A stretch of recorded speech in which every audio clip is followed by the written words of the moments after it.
Hello বন্ধুরা, বিন্দুস কিচেনে আপনাদের সবাইকে স্বাগত।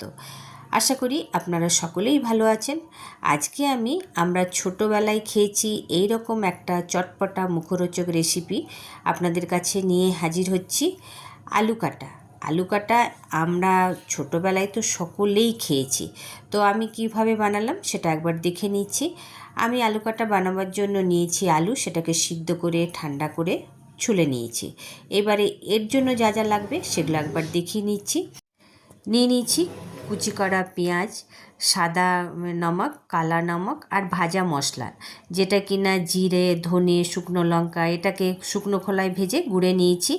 নিয়ে নিলাম কিছুটা কাঁচা লঙ্কা কুচি, ধনে পাতা কুচি, নিয়ে নিচ্ছি আমি শশা কুচি। এটা যারা পেঁয়াজ খায় না, পেঁয়াজের বদলে এটা চাটে বা এই আলু কাটে ব্যবহার করা যায়। আর নিয়েছি তেঁতুল জল।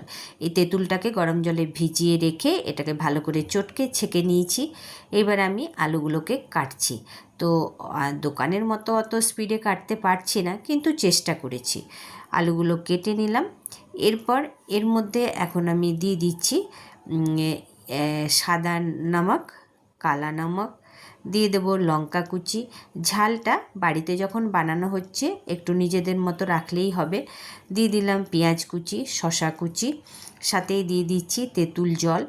এই আলু কাটের কিন্তু প্রধান উপকরণ হচ্ছে তেঁতুল জল আর এই ভাজা মশলা। তো ভাজা মশলা দিয়ে দিলাম, খুব ভালো করে এখন মিলিয়ে নিচ্ছি।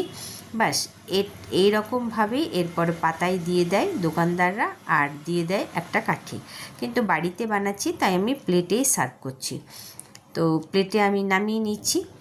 এরপরে আবার আমি একটু তেঁতুল জল, কালা নমক, সাদা নমক, পেঁয়াজ কুচি, লঙ্কা কুচি, ধনেপাতা কুচি এইগুলো দেবো। বাড়িতে যখন বানাচ্ছি তখন একটু বেশ ভালো করেই খাওয়া হবে। তাহলে বন্ধুরা, রেসিপিটা যদি আমার ভালো লাগে তাহলে বিন্দুস কিচেনকে লাইক, সাবস্ক্রাইব অবশ্যই করবেন, অনেক অনেক করে শেয়ার করবেন, অনেক অনেক করে কমেন্ট করবেন। দেখুন সমস্তগুলো দিয়ে দিলাম, ধনেপাতা কুচিটাও দিয়ে দিচ্ছি। বাস এবারে শুধু খাওয়ার পালা।